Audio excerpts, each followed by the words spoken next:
Greater Bengaluru ವಿಧೇಯಕ ಕುರಿತು ಸಾರ್ವಜನಿಕರ ಅಭಿಪ್ರಾಯ ಸಂಗ್ರಹಿಸಲು ಬಿಬಿಎಂಪಿ ಮುಂದಾಗಿದೆ.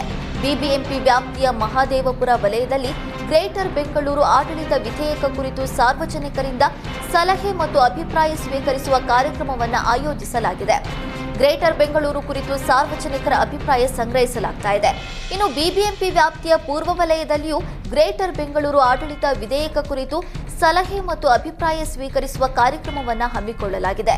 ತಿಮ್ಮಯ್ಯ ರಸ್ತೆಯ ಬಂಜಾರ ಭವನದಲ್ಲಿ ಬೆಳಗ್ಗೆ 11 ಗಂಟೆಯಿಂದ ಮಧ್ಯಾಹ್ನ 1 ಗಂಟೆವರೆಗೆ ಕಾವೇರಪ್ಪ ಲೇಔಟ್ನ ತಿಮ್ಮಯ್ಯ ರಸ್ತೆಯಲ್ಲಿರುವ ಬಂಜಾರ ಭವನದಲ್ಲಿ ಅಭಿಪ್ರಾಯವನ್ನು ತಿಳಿಸಬಹುದಾಗಿದೆ.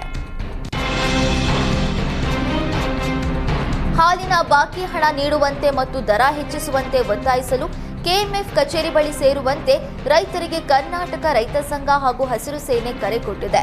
ಕರ್ನಾಟಕ ಹಾಲು ಮಹಾಮಂಡಳದ ಎದುರು ರಾಜ್ಯದ ವಿವಿಧ ಭಾಗಗಳ ಹಾಲು ಉತ್ಪಾದಕರು ಹಾಗೂ ರೈತ ಸಂಘಟನೆಗಳು ಸೇರಲಿದ್ದು ಹಾಲಿನ ಬೆಲೆ ಹೆಚ್ಚಿಸಲು ಒತ್ತಾಯಿಸಲಿವೆ. ರೈತರಿಂದ ಪಡೆಯುವ ಹಾಲಿಗೆ ಕನಿಷ್ಠ 50 ರೂಪಾಯಿ ನಿಗದಿಪಡಿಸಬೇಕು. ಪಶು ಆಹಾರದ ದರವನ್ನ ಕಡಿಮೆ ಮಾಡಿ ಸಹಾಯಧನವನ್ನ ಹೆಚ್ಚಿಸಬೇಕು. ಜೋಳವನ್ನ ರೈತರಿಂದಲೇ ಖರೀದಿಸಬೇಕು. ಪ್ರೋತ್ಸಾಹ ಧನ 5 ರಿಂದ 10 ರೂಪಾಯಿಗೆ ಹೆಚ್ಚಿಸಬೇಕು. ಇದರ ಜೊತೆಗೆ ಹಲವು ಬೇಡಿಕೆಗಳನ್ನ ರೈತ ಸಂಘ ಕೆಎಂಎಫ್ ಮುಂದೆ ಇಡಲಿದೆ.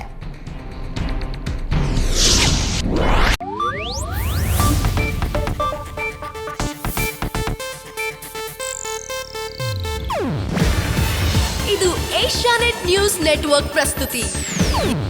ನೀವು ನೋಡ್ತಿದ್ದೀರಾ ಏಷ್ಯಾನೆಟ್ ಸುವರ್ಣ ನ್ಯೂಸ್.